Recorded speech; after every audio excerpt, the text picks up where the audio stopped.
Hi ಎಲ್ಲ ವಿದ್ಯಾರ್ಥಿಗಳಿಗೆ Educare Karnataka ಚಾನಲ್ಗೆ ಸ್ವಾಗತ. ಈ ವಿಡಿಯೋದಲ್ಲಿ ಫಸ್ಟ್ ಪಿ ಯು ಸಿ ಹಾಗೆ ಸೆಕೆಂಡ್ ಪಿ ಯು ಸಿ ವಿದ್ಯಾರ್ಥಿಗಳ ಮಿಡ್ ಟರ್ಮ್ ಎಕ್ಸಾಮ್ ಏನಿದೆ ಅದರ ಟೈಮ್ ಟೇಬಲ್ ಆಯಿತು, ನಂತರ ಕ್ವಶನ್ ಪೇಪರ್ ಇದ್ರ ಬಗ್ಗೆ ಡಿಸ್ಕಸ್ ಮಾಡ್ತಾ ಇದ್ದೀವಿ. ಓಕೆನಾ. ನಂತರ ನಿಮ್ಮ ಮಿಡ್ ಟರ್ಮ್ ಎಕ್ಸಾಮ್ನ ಪ್ರಿಪ್ರೇಷನ್ ಸ್ಟಾರ್ಟ್ ಆಗಿದೆಯಾ? ಆಗಿದ್ರೆ ಕನ್ನಡ ತಿಳಿಸಿ, ಅಕಸ್ಮಾತಾಗಿ ಆಗದೇ ಇದ್ದರೆ ಈಗಿನಿಂದಲೇ ಪ್ರಿಪ್ರೇಷನ್ನ ಸ್ಟಾರ್ಟ್ ಮಾಡಿ. ಯಾಕಂತ ಹೇಳಿದ್ರೆ ಈಗ ಎಕ್ಸಾಮ್ಗೆ ಇನ್ನೂ ಟೈಮ್ ಇದೆ ಅಂತ ಟೈಮ್ ವೇಸ್ಟ್ ಮಾಡ್ತಾ ಹೋದರೆ ಟೈಮ್ ಹೋಗಿಬಿಡುತ್ತೆ. ಬಟ್ ಪ್ರಿಪ್ರೇಷನ್ ಆಗಿರಲ್ಲ ಅಂದರೆ ನಿಮ್ಮ ಲೈಫಲ್ಲೂ ಕೂಡ ಆಗಿರ್ಬೋದು, ಇಲ್ಲಾಂದ್ರೆ ನೀವು ನೋಡಿರ್ತೀರ. ನಾವಂತೂ ತುಂಬ ಸ್ಟೂಡೆಂಟ್ಸನ್ನು ನೋಡಿದ್ದೀವಿ. ಅಂದರೆ ನಾಳೆ ಓದ್ತೀವಿ ಅಂತ ಟೈಮ್ ಹೋಗಿಬಿಡತ್ತೆ. ಎಕ್ಸಾಮ್ ಕೂಡ ಆಗಿ ರಿಸಲ್ಟ್ ಕೂಡ ಬರುತ್ತೆ. 90% ಮಾಡೋ ಸ್ಟೂಡೆಂಟ್ 70% ಮಾಡಿರ್ತಾರೆ. ಅದರ ನಂತರ ನನ್ನ ಹತ್ರ ಎಬಿಲಿಟಿ ಇತ್ತು, ನಾನು 90 ಸ್ಕೋರ್ ಮಾಡ್ತಿದ್ದೆ, ಬಟ್ ಓದಿರಲಿಲ್ಲ, ಅದಕ್ಕೋಸ್ಕರ 70 ಆಯಿತು ಅಂತ ಹೇಳ್ಬಿಡ್ತಾರೆ. ಆ ರೀತಿ ಪರಿಸ್ಥಿತಿಯನ್ನು ತಂದಿಟ್ಕೊಬೇಡಿ. ಚೆನ್ನಾಗಿ ಸ್ಟಡಿ ಈಗಿನಿಂದನೇ ಮಾಡಿ, ಆಗತ್ತೆ. 90 ಅಥವಾ ಅದಕ್ಕಿಂತ ಹೆಚ್ಚಿನ ಪರ್ಸೆಂಟೇಜನ್ನು ಮಾಡಬೇಕು ಅಂತ ಹೇಳಿದ್ರೆ ಅದು ಕೂಡ ಆಗುತ್ತೆ. ಸರಿನಾ? ಅಂದರೆ ನಿಮ್ಮ ಎಬಿಲಿಟಿ ಪ್ರಕಾರ ಎಷ್ಟು ಸ್ಕೋರ್ ಮಾಡೋದಕ್ಕೆ ಆಗುತ್ತೋ ಅದನ್ನು ನೀವು ಸ್ಕೋರ್ ಮಾಡಲೇಬೇಕು. ಸಾಧ್ಯ ಅದಕ್ಕಿಂತ ಜಾಸ್ತಿ ಸ್ಕೋರ್ ಮಾಡಬೇಕು. ಓಕೆನಾ? ಯಾಕಂತ ಹೇಳಿದ್ರೆ ಈಗ ನಿಮ್ಮ ಫೇವ್ರೇಟ್ ಕ್ರಿಕೆಟ್ ಪ್ಲೇಯರ್ ಇದ್ದಾರೆ ಯಾರೋ ತಿಳ್ಕೊಳ್ಳಿ. ಅವರು ಎಲ್ಲ ಮ್ಯಾಚಲ್ಲೂ ತುಂಬ ಚೆನ್ನಾಗಿ ಆಡ್ತಾ ಇದ್ದಾರೆ. ಅಕಸ್ಮಾತ್ ಈಗ ಒಂದು ಮ್ಯಾಚಲ್ಲಿ ಚೆನ್ನಾಗಿ ಆಡಿದ್ರೆ ಏನು ಅನ್ಸುತ್ತೆ? ಆದರೆ ನಮ್ಮದು ಫೇವ್ರೇಟ್ ಪ್ಲೇಯರೇ, ಬಟ್ ಚೆನ್ನಾಗಿ ಆಡಿಲ್ಲ ಇವತ್ತು, ಆ ರೀತಿ ಅನ್ಸುತ್ತೆ.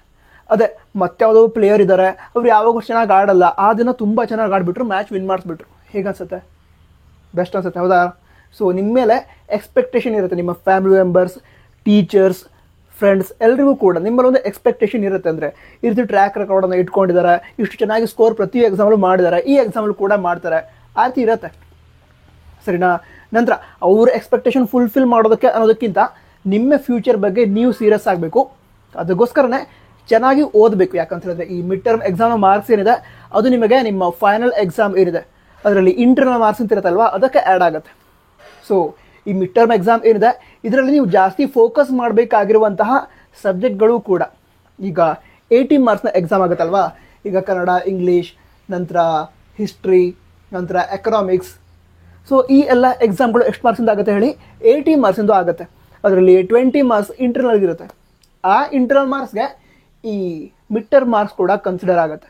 ಸರಿನಾ? ಅದಕ್ಕೋಸ್ಕರ ತುಂಬ ಚೆನ್ನಾಗಿ ಪ್ರಿಪೇರ್ ಆಗಿ ಎಕ್ಸಾಮನ್ನು ಬರೀಬೇಕು. ಈಗಿನಿಂದ ಪ್ರಿಪೇರ್ ಆಗ್ತಾ ಹೋದರೆ ನೀವು 100% ಒಳ್ಳೆ ಸ್ಕೋರನ್ನು ಮಾಡ್ತೀರಾ. ಓಕೆನಾ? ಸರಿ, ಹಾಗಿದ್ರೆ ಈ ಮಿಡ್ ಟರ್ಮ್ ಎಕ್ಸಾಮ್ ಏನಿದೆ ಅದರ ಟೈಮ್ ಟೇಬಲ್ ಏನಿದೆ ಅದು ನಿಮ್ಮ ಕಾಲೇಜಲ್ಲಿ ಪ್ರಿಪೇರ್ ಮಾಡಲ್ಲ, ಡಿಸ್ಟ್ರಿಕ್ಟ್ ಲೆವೆಲಲ್ಲಿ ಪ್ರಿಪೇರ್ ಆಗುತ್ತೆ. ಒಂದು ಪರ್ಟಿಕ್ಯುಲರ್ ಡಿಸ್ಟ್ರಿಕ್ಟ್ ಇದೆ, ಅದರಲ್ಲಿ ಬರುವಂತಹ ಕಾಲೇಜಸ್ ಏನಿದ್ದಾವೆ ಆ ಎಲ್ಲ ಕಾಲೇಜ್ಗಳಿಗೆ ಸಂಬಂಧಿಸಿದಂತೆ ಟೈಮ್ ಟೇಬಲನ್ನು ಜಿಲ್ಲಾ ಹಂತದಲ್ಲಿ ಪ್ರಿಪೇರ್ ಮಾಡ್ತಾರೆ. ಅದೇ ಟೈಮ್ ಟೇಬಲ್ ಪ್ರಕಾರ ಆ ಜಿಲ್ಲೆಯಲ್ಲಿ ಇರುವಂತಹ ಎಲ್ಲ ಕಾಲೇಜ್ಗಳಲ್ಲಿ ಎಕ್ಸಾಮ್ ನಡೆಯುತ್ತೆ. ಈಗ ಧಾರವಾಡ ಆಯಿತು, ಉತ್ತರ ಕನ್ನಡ ಆಯಿತು, ಈ ರೀತಿ ಎಲ್ಲ ಜಿಲ್ಲೆಗಳಿಗೂ ಸಂಬಂಧಿಸಿದ ಟೈಮ್ ಟೇಬಲನ್ನು ಡಿಸ್ಟ್ರಿಕ್ಟ್ ಲೆವೆಲಲ್ಲಿ ಪ್ರಿಪೇರ್ ಮಾಡ್ತಾರೆ. ನಂತರ ನಮ್ಮ PUC ಬೋರ್ಡ್ನವರು ಡೇಟ್ಸನ್ನು ಅನೌನ್ಸ್ ಮಾಡ್ತಾರೆ. ಅಂದರೆ ಇಂತಹ ಡೇಟ್ನಿಂದ ಈ ಡೇಟ್ ಒಳಗಡೆ ಎಕ್ಸಾಮನ್ನು ನಡೆಸಿ ಅಂತ ಹೇಳಿದ್ದಾರೆ. ಸೊ ಆ ಡೇಟನ್ನು ಫಾಲೋ ಮಾಡೇ ಟೈಮ್ ಟೇಬಲನ್ನು ಪ್ರಿಪೇರ್ ಮಾಡ್ತಾರೆ. ನಂತರ ನಮ್ಮ PUC ಇಲಾಖೆಯವರು ಹೇಳಿರುವಂತಹ ಡೇಟ್ಸ್ ಏನಿದೆ ಅದು ಅಕ್ಟೋಬರ್ 21ರಿಂದ ನವೆಂಬರ್ 6. ಓಕೆನಾ? ನವೆಂಬರ್ 6 ಇದರ ನಡುವೆ ಏನಾಗುತ್ತೆ ಹೇಳಿ, ನಿಮ್ಮ ಮಿಡ್ ಟರ್ಮ್ ಎಕ್ಸಾಮ್ ನಡೆಯುತ್ತೆ. ಫಸ್ಟ್ PUC ಹಾಗೆ ಸೆಕೆಂಡ್ PUC ವಿದ್ಯಾರ್ಥಿಗಳಿಗೆ ಏನಾಗುತ್ತೆ, ಮಿಡ್ ಟರ್ಮ್ ಎಕ್ಸಾಮ್ ನಡೆಯುತ್ತೆ. ನಂತರ ಎಕ್ಸಾಮನ್ನು ಸ್ಟ್ರಿಕ್ಟ್ ಆಗಿ ನಡೆಸ್ತಾರೆ. ನಿಮ್ಮದೇ ಕಾಲೇಜಲ್ಲಿ ಎಕ್ಸಾಮ್ ಆಗುತ್ತೆ, ಬಟ್ ಸ್ಟ್ರಿಕ್ಟ್ ಆಗಿ ನಡೆಸ್ತಾರೆ. ಅಂದರೆ ಈಗ ಸೈನ್ಸ್ ಸ್ಟೂಡೆಂಟ್ ಇದ್ದಾರೆ, ಅದೇ ಬೆಂಚಲ್ಲಿ ಪಕ್ಕದಲ್ಲಿ ಕಾಮರ್ಸ್ ಸ್ಟೂಡೆಂಟ್ಸನ್ನು ಕೂಡಿಸ್ಬಹುದು. ಇಲ್ದಿದ್ರೆ ಕಾಮರ್ಸ್ ಸ್ಟೂಡೆಂಟ್ ಪಕ್ಕದಲ್ಲಿ ಆರ್ಟ್ಸ್ ಸ್ಟೂಡೆಂಟ್ಸನ್ನು ಕೂಡಿಸಿರ್ತಾರೆ. ಇಲ್ದಿದ್ರೆ ಫಸ್ಟ್ PUC ಸ್ಟೂಡೆಂಟ್ ಪಕ್ಕದಲ್ಲಿ, ಈಗ ಎಕ್ಸಾಂಪಲ್ ಅದೇ ಕಾಮರ್ಸ್ನ ಫಸ್ಟ್ PUC ಸ್ಟೂಡೆಂಟ್ನ ಪಕ್ಕದಲ್ಲಿ ಸೆಕೆಂಡ್ PUC ಸೈನ್ಸ್ ಸ್ಟೂಡೆಂಟನ್ನು ಕೂಡಿಸಿರ್ತಾರೆ. ಸೊ ಈ ರೀತಿ ಎಕ್ಸಾಮನ್ನು ನಡೆಸ್ತಾರೆ. ಈಗ ಫೈನಲ್ ಎಕ್ಸಾಮ್ ಯಾವ ರೀತಿ ಆಗುತ್ತೋ ಅದೇ ಮಾದರಿಯಲ್ಲಿ ನಡೆಯುತ್ತೆ, ಅಷ್ಟೇ ಸ್ಟ್ರಿಕ್ಟಾಗಿ ಕೂಡ ನಡೆಯುತ್ತೆ. ಓಕೆನಾ? ನಂತರ ಎಕ್ಸಾಮ್ ಏನಿದೆ, ಈಗ ಕನ್ನಡ ಎಕ್ಸಾಮ್, ಅದು ಈಗ ಸೈನ್ಸ್, ಕಾಮರ್ಸ್, ಆರ್ಟ್ಸ್ ಯಾವುದೇ ಸ್ಟ್ರೀಮ್ ಆಗಿದ್ರು ಕೂಡ ಎಲ್ರಿಗೂ ಸೇರಿಸಿ ಒಂದು ದಿನ ಎಕ್ಸಾಮ್ ನಡೆಯುತ್ತೆ. ಅದರ ನಂತರ ಈಗ ಜನರಲಿ ಈ ರೀತಿ ಆಗುತ್ತೆ. ಫಿಸಿಕ್ಸ್ ಎಕ್ಸಾಮ್ ಏನಿರುತ್ತೆ ಆ ದಿನ ಹಿಸ್ಟ್ರಿ ಎಕ್ಸಾಮ್ ಇರುತ್ತೆ. ಸೊ ಈ ರೀತಿ ಟೈಮ್ ಟೇಬಲನ್ನು ಸೆಟ್ ಮಾಡಿರ್ತಾರೆ. ಅದರ ಪ್ರಕಾರ ಎಕ್ಸಾಮ್ ನಡೀತಾ ಹೋಗುತ್ತೆ. ನಂತರ ಎಕ್ಸಾಮ್ ನಡಿಬೇಕಾದ್ರೆ ಕೆಲವು ಎಕ್ಸಾಮ್ಗಳಿಗೆ ಗ್ಯಾಪ್ ಕೂಡ ಸಿಗುತ್ತೆ ನಿಮಗೆ. ಒಂದು ಎಕ್ಸಾಮ್ ಆಯಿತು, ಅದ ನಂತರ 1 ಡೇ ಗ್ಯಾಪ್ ಇದೆ, ಅದ್ರ ನೆಕ್ಸ್ಟ್ ಮತ್ತೊಂದು ಎಕ್ಸಾಮ್ ಇದೆ. ಸೊ ಈ ರೀತಿ ಎಲ್ಲ ಇದ್ದಾಗ ನೀವು ಮೈಂಡ್ ಸೆಟ್ ರೆಡಿ ಮಾಡ್ಕೋಬೇಕು. ಯಾವ ರೀತಿ ಹೇಳಿ, ಈಗ ಆ ಗ್ಯಾಪ್ ಇರಬೇಕಾದ್ರೆ ನಾನು ಯಾವ ರೀತಿ ಓದಬೇಕು ಅದರಲ್ಲಿ ಪ್ಲಾನಿಂಗ್ ನಿಮಗೆ ಈಗಲೇ ಗೊತ್ತಾಯ್ತು ಅಂತ ಹೇಳಿದ್ರೆ ಫೈನಲ್ ಎಕ್ಸಾಮ್ ಏನಿದೆ ಆ ಟೈಮಲ್ಲಿ ನಿಮಗೆ ಪ್ಲಾನಿಂಗ್ ಮಾಡೋದಕ್ಕೆ ಆ ಟೈಮ್ ಟೇಬಲ್ ಏನಿದೆ ಅದನ್ನು ಪರ್ಫೆಕ್ಟಾಗಿ ಫಾಲೋ ಮಾಡಿ ಯಾವ ಟೈಮಲ್ಲಿ ನಾನು ಓದಬೇಕು.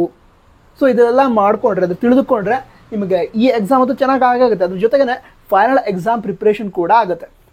ಸೊ ಈ ಮಿಡ್ ಟರ್ಮ್ ಎಕ್ಸಾಮ್ ತುಂಬ ಇಂಪಾರ್ಟೆಂಟ್. ಓಕೆನಾ. ಅದ್ರ ನಂತರ ಮುಂದಿನ ವಿಷಯವನ್ನು ತಿಳ್ಕೊಳ್ತಾ ಹೋಗೋದಾದ್ರೆ ಕ್ವಶನ್ ಪೇಪರ್ ಏನಿದೆ, ಆ ಕ್ವಶನ್ ಪೇಪರ್ ನಿಮ್ಮ ಮಿಡ್ ಟರ್ಮ್ ಸಿಲೆಬಸ್ ಪ್ರಕಾರ ಟೋಟಲ್ ಸಿಲೆಬಸ್ ಏನಿದೆ ಅದರ 50% ಸಿಲೆಬಸ್ ಇರುತ್ತೆ. ಕನ್ನಡದಲ್ಲಿ ಹೇಳೋದಾದ್ರೆ ಈ ಮಿಡ್ ಟರ್ಮ್ ಎಕ್ಸಾಮನ್ನು ಅರ್ಧ ವಾರ್ಷಿಕ ಪರೀಕ್ಷೆ ಅಂತ ಕರೀತಾರೆ. ಸೊ ಅರ್ಧ ವಾರ್ಷಿಕ ಪರೀಕ್ಷೆ ಆಗಿದ್ದಕ್ಕೆ ವಾರ್ಷಿಕ ಪರೀಕ್ಷೆ ಅಥವಾ ಆ್ಯನ್ಯುವಲ್ ಎಕ್ಸಾಮ್ ಏನಿರುತ್ತೆ ಅದರ 50% ಸಿಲೆಬಸ್ ಈ ಒಂದು ಮಿಡ್ ಟರ್ಮ್ ಎಕ್ಸಾಮ್ಗೆ ಇರುತ್ತೆ. ಸೊ ನೀವು ಆಲ್ರೆಡಿ ಈಗ ಫಸ್ಟ್ ಟೆಸ್ಟ್ ಬರೆದಿದ್ದೀರಾ, ಆ ಫಸ್ಟ್ ಟೆಸ್ಟಲ್ಲಿ ಯಾವ್ಯಾವ ಚಾಪ್ಟರ್ಸ್ ಇತ್ತೋ ಆ ಚಾಪ್ಟರ್ಸಿಂದನೂ ಕೂಡ ಈ ಮಿಡ್ ಟರ್ಮ್ ಎಕ್ಸಾಮ್ಗೆ ಕ್ವಶನ್ಸ್ ಬರುತ್ತೆ. ಅದಕ್ಕೋಸ್ಕರ ನೀವೇನು ಮಾಡಬೇಕು, ಫಸ್ಟಿಗೆ ಈ ಫಸ್ಟ್ ಟೆಸ್ಟ್ಗೆ ಏನೇನು ಓದಿದ್ರ ಅದನ್ನು ಪರ್ಫೆಕ್ಟ್ ಮಾಡ್ಕೊಳ್ಳಿ. ಅದರ ನಂತರ ಬಾಕಿ ಉಳಿದಿರುವಂಥ ಸಿಲೆಬಸನ್ನು ಕೂಡ, ಅಂದರೆ ಮಿಡ್ ಟರ್ಮ್ ಸಿಲೆಬಸ್ ಏನು ಅಂತ ಕಾಲೇಜಲ್ಲಿ ಕೇಳಿದ್ರೆ ಹೇಳ್ತಾರೆ, ಅದನ್ನು ಕೂಡ ಪರ್ಫೆಕ್ಟ್ ಮಾಡ್ಕೊಂಡು ಅದ್ರ ನಂತರ ಏನು ಮಾಡ್ತೀರಾ, ಎಕ್ಸಾಮ್ ಬರೀತೀರಾ, ಎಕ್ಸಾಮ್ ಚೆನ್ನಾಗಿ ಮಾಡ್ತೀರಾ. ನಂತರ ಹೇಳಿದೆ ಈಗಾಗಲೇ ಪ್ರಿಪ್ರೇಷನ್ ಈಗಿನಿಂದನೇ ಸ್ಟಾರ್ಟ್ ಮಾಡಿ ಅಂತ. ಈ 80 ಮಾರ್ಕ್ಸ್ನ ಎಕ್ಸಾಮ್ ಏನಿದೆ, 80 ಮಾರ್ಕ್ಸ್ನ ಎಕ್ಸಾಮ್, 80 ಮಾರ್ಕ್ಸ್ಗೆ ಮಿನಿಮಮ್ 75+ ಸ್ಕೋರ್ ಮಾಡ್ತೀನಿ, ಇದನ್ನು ಚಾಲೆಂಜ್ ಆಗಿ ತೆಗೆದುಕೊಳ್ಳಿ.